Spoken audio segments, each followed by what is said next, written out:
Hi అండి. పల్లి పకోడీ వేడివేడిగా ఉన్నాయి, చల్లారాలి. కిలో పావు చేశాను నేను. సింపుల్గా చేసుకోండి. మీరు ఎలా చేయాలనేది ప్రతి వీడియోలో ఉంటుంది, చూసి నేర్చుకోండి. పండగ కదా, ఎవరైనా ఆడపడుచులు వచ్చినా, పుట్టింటికి వెళ్ళినా, ఫ్రెండ్స్ వచ్చినా, ఎవరికైనా ఇలా సింపుల్గా చేసుకొని అట్టే పెట్టుకోండి. అట్టే పెట్టుకుంటే చక్కగా ఎవరైనా వచ్చినప్పుడు సడన్గా ఏమీ లేదనుకోకుండా కొన్ని కవర్లు వేసి ఇచ్చినా, లేదా బాక్స్లో వేసి ఇచ్చినా పట్టుకెళ్తారు చక్కగా సంతోషంగా. ఇలా చేసుకోండి. ఇది చేసుకునే విధానం అంతా కూడా నా ఛానల్లో ఉందో చూడండి ఒకసారి. ఓకేనండి.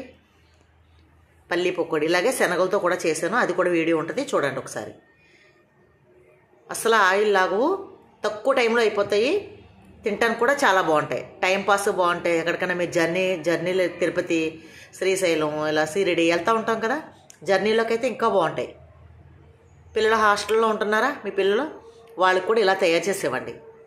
అస్సలు ఆయిల్ కంపు కానీ 15 రోజులైనా సరే ఫ్రెష్గా ఉంటాయండి. ట్రై చేసి చూడండి.